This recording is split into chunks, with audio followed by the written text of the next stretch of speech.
عرب کی جہالت، نبی پاک صلی اللہ علیہ وسلم کی سیرت اور ایک جادوگرنی کا واقعہ۔ بسم اللہ الرحمن الرحیم۔ السلام علیکم۔ کیا آپ جانتے ہیں کہ اسلام سے پہلے رومی، ایرانی، سمیری اور ہندی تہذیبیں کیا تھیں؟ کیا آپ نبی پاک صلی اللہ علیہ وسلم اور جادوگرنی کے واقعے کے بارے میں جانتے ہیں؟ کیا آپ جانتے ہیں کہ آپ صلی اللہ علیہ وسلم کی وفات کو شہادت کیوں کہا گیا؟ یہ سب کچھ آپ کو آج کی ویڈیو میں بتایا جائے گا۔ امید ہے یہ ویڈیو آپ کو پسند آئے گی، لہٰذا آپ سے گزارش ہے اس پاک اور خوبصورت ویڈیو کو آخر تک ضرور دیکھیے گا۔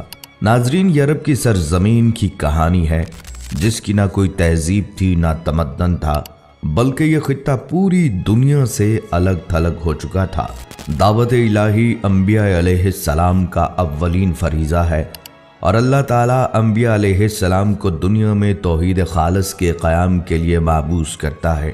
دنیا میں جس قدر بھی انبیاء کرام آئے ہیں، سب نے اپنی قوم اور لوگوں کو ان کے خالق کی طرف بلایا ہے کہ تمہارا معبود حقیقی خدا تعالیٰ ہے، صرف اسی کی عبادت کرو اور اس کی تمام تر صفات کے ساتھ اس پر ایمان لاؤ۔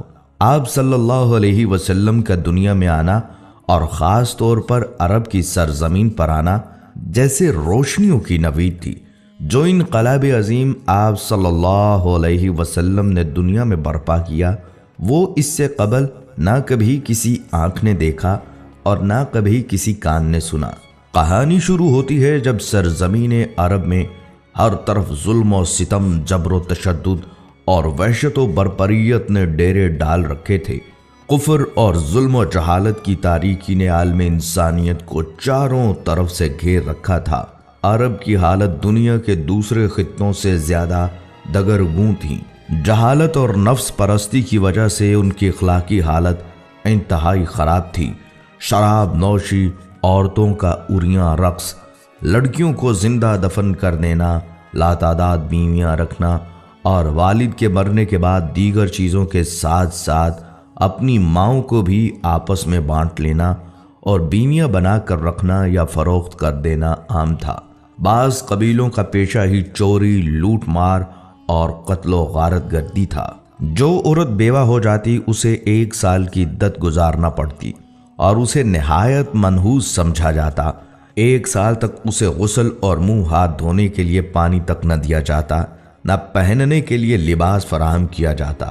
جیسے کہ حدیث پاک میں ہے، جب کسی عورت کا خامند مر جاتا تو اس کو ایک کوٹھڑی میں داخل کر دیا جاتا۔ وہ خراب کپڑے پہن لیتی اور خوشبو کو ہاتھ نہ لگاتی، یہاں تک کہ 1 سال گزر جاتا۔ لوگ بچیوں کو زندہ درگور کر دیتے تھے۔ ان تمام برائیوں کے باوجود اہل عرب میں کچھ ایسی خصوصیات بھی تھیں جو آج کے مہذب اور ترقی یافتہ دور میں بھی ہمیں نظر نہیں آتی۔ مثلاً ایفائے عہد، حجاز کا عرب نہ کسی کا محکوم تھا اور نہ ہوس ملک گیری رکھتا تھا۔ شروع سے لے کر اس وقت تک کسی غیر نے ان پر حکومت نہیں کی۔ اہل عرب کی مہمان نوازی اپنے اور بیگانوں کے لیے عام تھی، لیکن ان سب خوبیوں کو ان کی بدکرداری، ظلم و عیاشی نے اپنے ناپاک دامن میں چھپا رکھا تھا، کیونکہ بے شمار برائیوں میں چند خوبیاں دب کر رہ جاتی ہیں۔ مزید یہ کہ ان کے نزدیک اچھائی اور برائی میں کوئی فرق نہ تھا، وہ ہر کام عادتاً کرتے تھے۔ یہی کیفیت ان کی مذہبی دنیا میں بھی تھی۔ مذہبی ذوق کی تسکین کے لیے انہوں نے بت تراش رکھے تھے، مگر پرستش کے باوجود وہ اپنے معبودوں کے تابع نہیں تھے۔ جو من میں آتا کر ڈالتے۔ نسلی تفاخر اپنی آخری حدوں کو چھو رہا تھا۔ وہ ہر غیر عرب کو گونگا کہا کرتے تھے۔ الغرض انسانیت، آمریت اور شہنشاہیت کے ظلم کا شکار تھی۔ شرف انسانی کی ہر قدر پامال ہو چکی تھی۔ عرب ہی نہیں، پوری دنیا ظلم و جبر کا منظر پیش کر رہی تھی۔ انسانی حقوق کا ہر تصور حکمرانوں کی انا کی گرد میں گم ہو چکا تھا۔ قبل از بعثت محمدی صلی اللہ علیہ وسلم روم اور ایران اپنے وقت کی عالمی طاقت کی حیثیت رکھتے تھے۔ اپنے وقت کی یہ سپر پاورز تہذیب نسل انسانی کے ارتقاء کی بجائے چھوٹے اور کمزور ممالک پر غلامی کی سیاہ رات مسلط کر کے ایک غیر فطری احساس برتری کے لا علاج مرض میں مبتلا تھیں۔ طبقاتی کشمکش تمام قباحتوں کے ساتھ ابن آدم کا مقدر بنی ہوئی تھی۔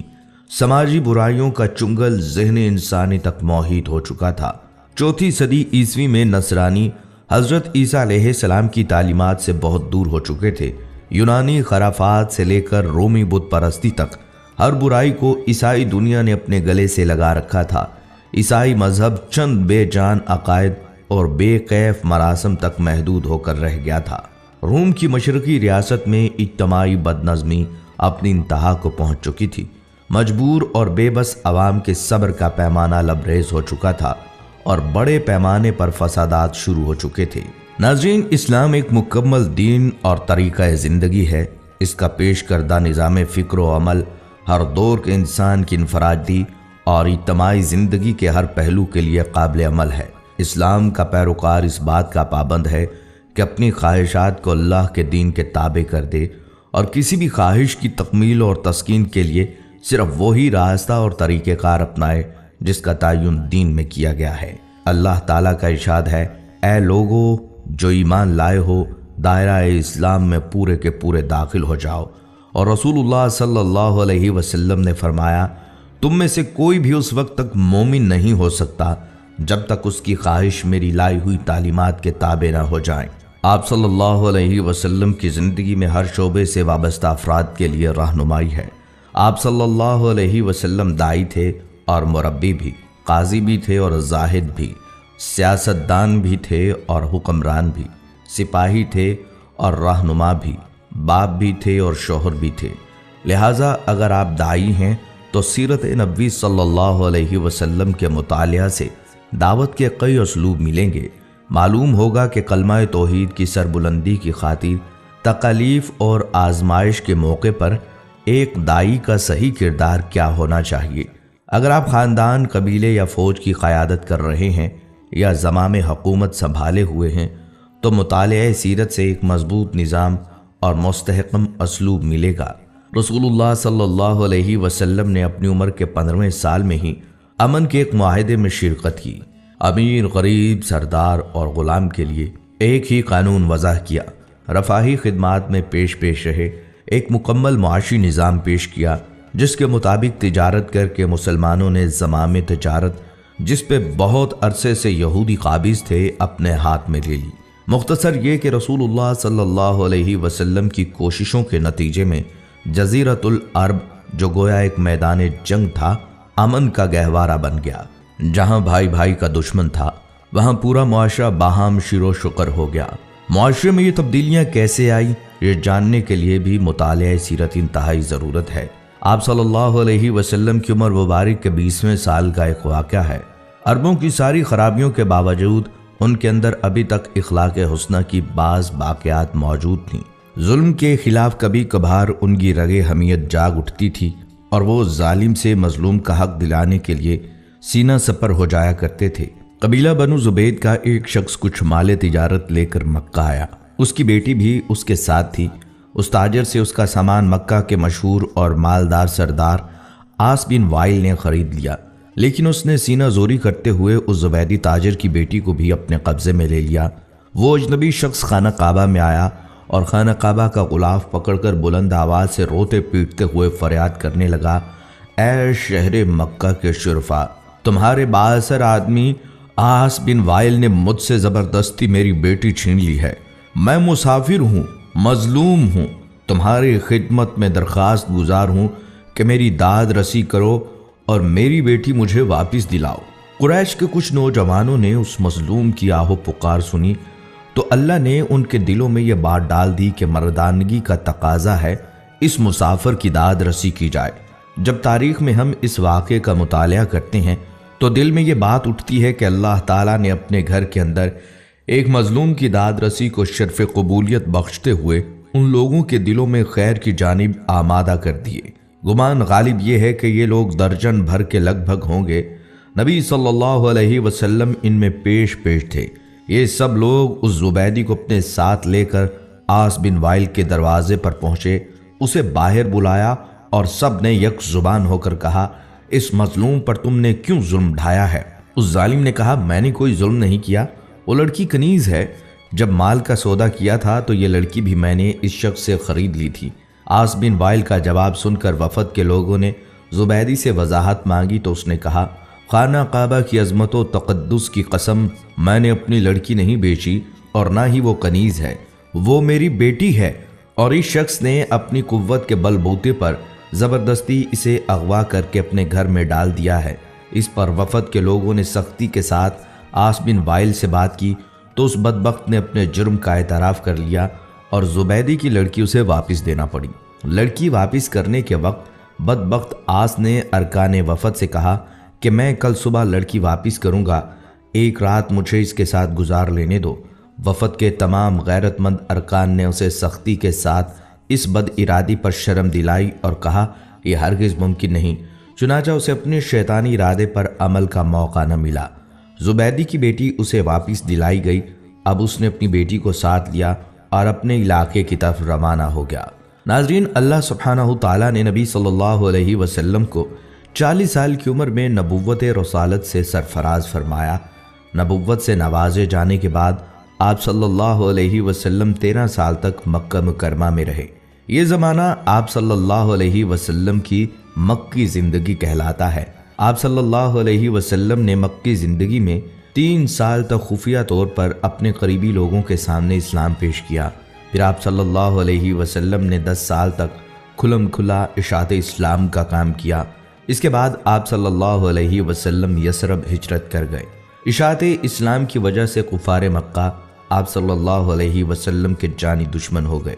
جب تک نبی صلی اللہ علیہ وسلم نے اپنی نبوت اور رسالت کا اعلان نہیں کیا تھا، اس وقت تک آپ صلی اللہ علیہ وسلم مکہ میں ایک عقل مند اور دانشور، صادق اور امین اور اچھے انسان سے جانے جاتے تھے۔ جب آپ صلی اللہ علیہ وسلم نے اپنی نبوت کا اعلان کیا تو لوگوں نے آپ صلی اللہ علیہ وسلم کو جادوگر اور کاہن و ساحر جیسے معیوب لقب سے مشہور کرنے کی کوشش کی تاکہ لوگ آپ صلی اللہ علیہ وسلم کے قریب نہ آئیں اور نہ آپ صلی اللہ علیہ وسلم کی باتیں سنیں۔ طارق بن عبداللہ المحاربی رضی اللہ تعالیٰ عنہ فرماتے ہیں، میں نے اللہ کے رسول صلی اللہ علیہ وسلم کو بازار ذی المجاز میں دیکھا جبکہ میں خرید و فروخت میں مشغول تھا۔ آپ صلی اللہ علیہ وسلم سرخ جبہ زیب تن کیے ہوئے تھے اور بلند آواز سے یہ فرماتے جاتے تھے، اے لوگو لا الہ الا اللہ کہو فلاح پاؤ گے۔ ایک شخص آپ صلی اللہ علیہ وسلم کے پیچھے پیچھے پتھر مارتا جاتا تھا جس سے آپ صلی اللہ علیہ وسلم کی پنڈلی اور ایڑھی خون آلود ہو گئے۔ وہ شخص ساتھ ساتھ یہ بھی کہتا جاتا تھا، اے لوگو اس کی بات نہ سننا، یہ جھوٹا ہے۔ محاربی فرماتے ہیں کہ میں نے لوگوں سے پوچھا یہ شخص یعنی آپ صلی اللہ علیہ وسلم کون ہیں؟ لوگوں نے جواب دیا یہ لڑکا بنی عبد المطلب سے ہے۔ پھر میں نے پوچھا یہ شخص کون ہے جو اس کا پیچھا کر رہا ہے اور پتھر مار رہا ہے؟ لوگوں نے جواب دیا یہ آپ صلی اللہ علیہ وسلم کا چچا عبدالعزیٰ یعنی ابو لہب ہے۔ بازار ذی المجاز میں آپ صلی اللہ علیہ وسلم پر ابو جہل کا مٹی پھینکنا۔ بنو مالک بن کنانہ کے ایک شیخ کہتے ہیں کہ میں اللہ کے رسول صلی اللہ علیہ وسلم کو بازار ذی المجاز میں دیکھا کہ یہ فرماتے تھے، اے لوگو لا الہ الا اللہ کہو فلاح پاؤ گے۔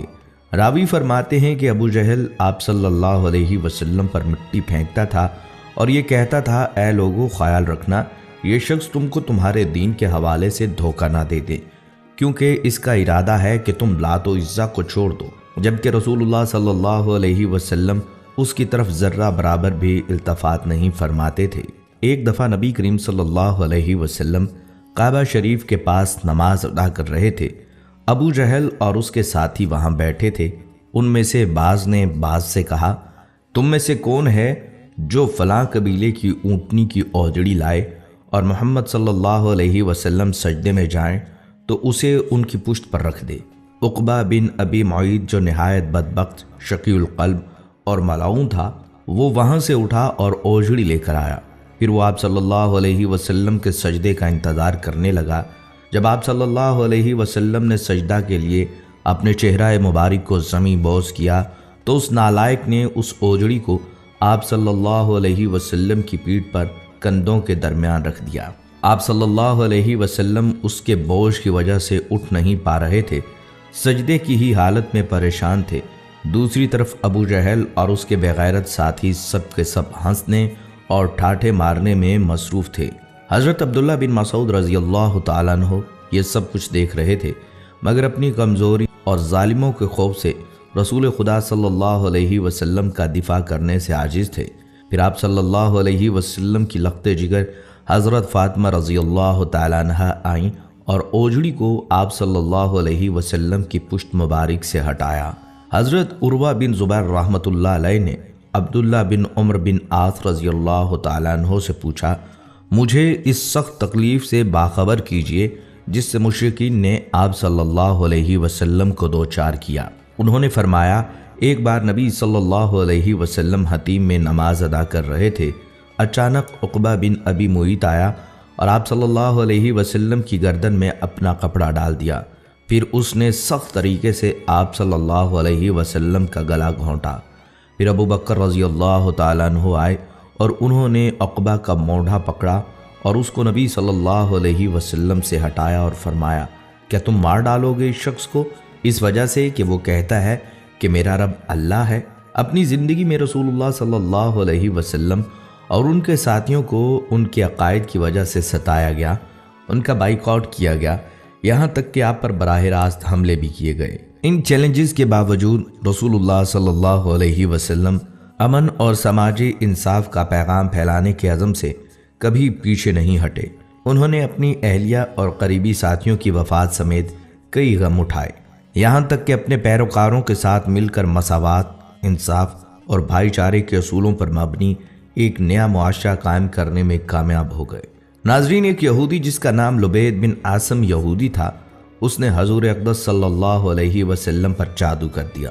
بعض روایات میں آتا ہے لبید بن عاصم یہودی جس نے نبی صلی اللہ علیہ وسلم پر جادو کیا تھا، اس نے اپنی لڑکیوں کو جادو سکھایا تھا اور ان لڑکیوں نے تانت کے دھاگے کو لے کر اس میں گرہیں باندھی تھیں اور اس تانت کے دھاگے کو کنگھے کے اندر لگا دیا تھا۔ اس جادو کی وجہ سے نبی صلی اللہ علیہ وسلم کی طبیعت کچھ ناساز ہو گئی، اور ناساز اس طرح ہوئی کہ بعض اوقات وحی کے علاوہ دیگر امور میں آپ صلی اللہ علیہ وسلم ایک کام کر لیتے مگر خیال ہوتا تھا کہ نہیں کیا۔ ایک دن آپ صلی اللہ علیہ وسلم نے حضرت عائشہ صدیقہ رضی اللہ تعالیٰ عنہا سے فرمایا کہ مجھے جو تکلیف چل رہی ہے اس کے بارے میں اللہ تبارک و تعالیٰ نے مجھے خواب میں اس کا اصل سبب بتا دیا ہے۔ میں نے خواب دیکھا ہے کہ دو فرشتے آئے اور آ کر میرے پاس بیٹھ گئے اور انہوں نے آپس میں گفتگو شروع کی کہ ان صاحب کو کیا ہوا، ان کو کیا تکلیف ہے۔ دوسرے فرشتے نے جواب دیا کہ ان پر کسی نے جادو کر دیا ہے۔ پہلے فرشتے نے پوچھا کس نے جادو کیا ہے؟ دوسرے نے جواب دیا لبید بن عاصم کے نام سے ایک یہودی ہے، اس نے جادو کیا ہے۔ پھر پہلے نے سوال کیا کہ کس چیز میں جادو کیا ہے اور کہاں کیا ہے؟ دوسرے فرشتے نے جواب دیا کنگھے کے ذریعے جادو کیا ہے اور کنگھے کے اندر جو بال آ جاتے ہیں کنگھا کرتے وقت ان بالوں کو بھی استعمال کیا ہے۔ پوچھا کہ کہاں ہے؟ جواب دیا وہ ایک کنواں ہے، وہاں پر اس نے جادو کے کلمات پڑھ پڑھ کر وہاں دفن کیے ہیں۔ یہ ساری تفصیل نبی صلی اللہ علیہ وسلم کو فرشتوں کے ذریعے بتا دی گئی۔ حضرت عائشہ رضی اللہ تعالیٰ عنہا سے آپ صلی اللہ علیہ وسلم نے فرمایا کہ اللہ تعالیٰ نے میری اس تکلیف کے بارے میں مجھے ساری تفصیلات بتا دی ہیں۔ چنانچہ نبی صلی اللہ علیہ وسلم خود اس کنویں کے پاس تشریف لے گئے اور وہاں جا کر دیکھا اس کا پانی بالکل پیلا پڑا ہوا تھا۔ وہاں سے وہ کنگھا بھی برآمد ہو گیا، کنگھے کے اندر جو بال تھے وہ بھی برآمد ہو گئے۔ مدینہ منورہ میں ایک یہودی عورت تھی، اس کا نام لبیطۃ الحمرا تھا۔ وہ ایک بہت ہی خبیث اور بدذات عورت تھی اور وہ حضور صلی اللہ علیہ وسلم سے بہت زیادہ جلتی تھی۔ وہ چاہتی تھی کہ نعوذ باللہ آپ صلی اللہ علیہ وسلم اس دنیا سے رخصت ہو جائیں۔ ایک دن اس عورت نے ایک جادوگر کے پاس جا کر کہا وہ حضور صلی اللہ علیہ وسلم پر ایسا جادو کریں کہ بیمار ہو جائیں۔ جادوگر نے اس خبیث عورت کو ایک تعویذ دیا اور اسے حکم دیا کہ وہ اس تعویذ کو حضور صلی اللہ علیہ وسلم کے گھر میں کسی جگہ چھپا دے۔ جادوگر کی بات پر عمل کرتے ہوئے اس عورت نے وہ تعویذ آپ صلی اللہ علیہ وسلم کے گھر میں کسی جگہ چھپا دیا۔ تعویذ کے اثر سے آپ صلی اللہ علیہ وسلم کی طبیعت ناساز ہو گئی۔ صحابہ کرام اس بات سے بہت پریشان تھے۔ انہوں نے آپ صلی اللہ علیہ وسلم کی صحت کے لیے دعائیں کی، لیکن حضور صلی اللہ علیہ وسلم کی طبیعت بہتر نہیں ہو رہی تھی۔ ایک دن حضور صلی اللہ علیہ وسلم کے صحابی حضرت زید بن حارثہ رضی اللہ تعالیٰ عنہ کو ایک خواب آیا۔ خواب میں اللہ تعالیٰ نے انہیں بتایا کہ آپ صلی اللہ علیہ وسلم پر جادو کیا گیا ہے۔ حضرت زید بن حارثہ رضی اللہ تعالیٰ عنہ نے آپ صلی اللہ علیہ وسلم کو خواب کے بارے میں بتایا۔ آپ صلی اللہ علیہ وسلم نے حضرت زید بن حارثہ رضی اللہ تعالیٰ عنہ کو حکم دیا کہ وہ تعویذ تلاش کریں۔ حضرت زید بن حارثہ رضی اللہ تعالیٰ عنہ نے حضور صلی اللہ علیہ وسلم کے گھر کو تلاش کیا اور آخرکار انہوں نے تعویذ کو ایک کنویں میں پایا۔ تعویذ پھینکنے کے بعد آپ صلی اللہ علیہ وسلم کی صحت بہتر ہو گئی۔ جادوگرنی کو معلوم ہوا کہ آپ صلی اللہ علیہ وسلم کی صحت ٹھیک ہو گئی۔ اس نے آپ صلی اللہ علیہ وسلم سے معافی مانگی۔ آپ صلی اللہ علیہ وسلم نے اس سے معاف کر دیا، لیکن اسے سخت سزا دی گئی۔ اسے مدینہ منورہ سے نکال دیا گیا اور اسے یہودیوں کے علاقے میں بھیج دیا گیا۔ فتح خیبر کے بعد حضور صلی اللہ علیہ وسلم کچھ دنوں تک زرعی زمینوں اور باغوں کے انتظامات اور غنائم کی تقسیم کے کاموں میں مصروف رہے۔ ظاہر ہے ان کاموں کے لیے قیام وہیں ضروری تھا۔ اسی دوران ایک عورت نے جس کا نام زینب بنت الحارث تھا، جو سلام بن مشکم کی بیوی تھی، آپ صلی اللہ علیہ وسلم کو زہر دے کر نقصان پہنچانے کی سازش کی۔ اس نے پروگرام بنایا کہ آپ صلی اللہ علیہ وسلم کو بکری کا بھنا ہوا گوشت پیش کیا جائے اور اس میں زہر ملا دیا جائے۔ پہلے اس نے صحابہ کرام سے معلوم کیا کہ آپ صلی اللہ علیہ وسلم کو بکری کا کون سا حصہ مرغوب ہے۔ لوگوں نے بتلایا کہ آپ صلی اللہ علیہ وسلم بکری کی ران شوق سے نوش فرماتے ہیں۔ اس منحوس عورت نے بکری ذبح کی اور اس کا گوشت زہر آلود کر دیا، خاص طور پر بکری کی ران پر زیادہ زہر لگا دیا، اور آپ صلی اللہ علیہ وسلم کے خیمے میں لے کر آئی۔ پیارے آقا صلی اللہ علیہ وسلم مغرب کی نماز ادا کر کے خیمے میں تشریف لائے۔ دیکھا تو ایک عورت خیمے کے باہر آپ کا انتظار کر رہی تھی۔ آپ صلی اللہ علیہ وسلم نے اس سے آنے کا سبب پوچھا۔ عورت نے کہا، اے ابو القاسم، میں آپ کے لیے بکری کا بھنا ہوا گوشت ہدیہ کے طور پر لائی ہوں۔ اسے معلوم تھا کہ آپ صلی اللہ علیہ وسلم ہدیہ قبول فرما لیتے ہیں، صدقہ قبول نہیں فرماتے۔ آپ صلی اللہ علیہ وسلم نے صحابہ کرام رضی اللہ تعالیٰ عنہم سے فرمایا، اس سے کھانا لے لو۔ اس کے بعد آپ صلی اللہ علیہ وسلم نے صحابہ کرام سے جو اس وقت وہاں موجود تھے کھانے کے لیے فرمایا۔ آپ صلی اللہ علیہ وسلم نے بکری کا بازو لے لیا اور اسے منہ میں رکھا۔ حضرت بشر بن برا بن معور نے بھی گوشت کا ایک ٹکڑا منہ میں رکھ لیا۔ ابھی آپ صلی اللہ علیہ وسلم نے بازو سے منہ لگایا ہی تھا کہ اس نے خبر دے دی کہ مجھے زہر آلود کیا گیا ہے۔ آپ صلی اللہ علیہ وسلم نے فوراً تھوک دیا، اگرچہ اس کا تھوڑا بہت اثر زبان پر رہ گیا۔ دوسری طرف حضرت بشر بن برا آپ صلی اللہ علیہ وسلم کے ادب اور لحاظ کے سبب کھانا نہ تھوک پائے، حالانکہ آپ صلی اللہ علیہ وسلم نے فرما دیا تھا کوئی شخص یہ کھانا نہ کھائے، اس میں زہر ملا ہوا ہے۔ زینب بنت الحارث کو طلب کیا گیا۔ آپ صلی اللہ علیہ وسلم نے اس سے دریافت فرمایا کہ کھانے میں تو نے زہر ملا دیا تھا؟ اس نے عرض کیا، جی میں نے ملایا تھا۔ آپ صلی اللہ علیہ وسلم کو کیسے پتہ چلا؟ فرمایا، مجھے اس ہڈی نے بتلا دیا کہ میں زہر آلود ہوں۔ آپ صلی اللہ علیہ وسلم نے فرمایا، تو نے ایسا کیوں کیا؟ اس نے کہا، میرے باپ، چچا اور شوہر قتل ہو گئے، میری قوم بھی تباہ ہو گئی۔ میں نے سوچا اگر آپ صلی اللہ علیہ وسلم نبی ہوئے تو یہ زہر آپ پر اثر نہیں کرے گا اور آپ صلی اللہ علیہ وسلم بچ جائیں گے، اور اگر بادشاہ ہوں گے تو ہمیں آپ سے نجات مل جائے گی۔ آپ صلی اللہ علیہ وسلم نے اسے کچھ نہیں کہا اور جانے دیا۔ صحابہ رضی اللہ تعالیٰ عنہم نے عرض بھی کیا کہ اس کو سزا ملنی چاہیے، مگر آپ صلی اللہ علیہ وسلم نے درگزر سے کام لیا۔ انبیاء کرام کی یہی شان ہوتی ہے، اور ہمارے حضور صلی اللہ علیہ وسلم تو وہ درگزر میں سب سے بڑھ کر تھے۔ جن صحابہ کرام نے گوشت منہ میں رکھ کر تھوک دیا تھا ان پر زہر کا اثر کم تھا۔ آپ صلی اللہ علیہ وسلم نے ان سے فرمایا کہ سر میں پشنے لگوائیں، یعنی فاسد خون نکلوا دیں۔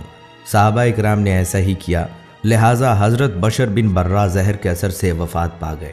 رسول اللہ صلی اللہ علیہ وسلم اس واقعے کے بعد 3 برس تک حیات رہے، لیکن اس زہر کا اثر محسوس فرماتے رہے، یہاں تک کہ مرض وفات میں اس کا اثر کچھ زیادہ ہی محسوس فرمایا۔ ایک روز حضرت عائشہ رضی اللہ تعالیٰ عنہا سے فرمایا، اے عائشہ، میں نے خیبر میں جو کھانا کھا لیا اس کا اثر آج تک محسوس کر رہا ہوں۔ اسی لیے علماء کرام فرماتے ہیں کہ آپ صلی اللہ علیہ وسلم نے شہادت پائی۔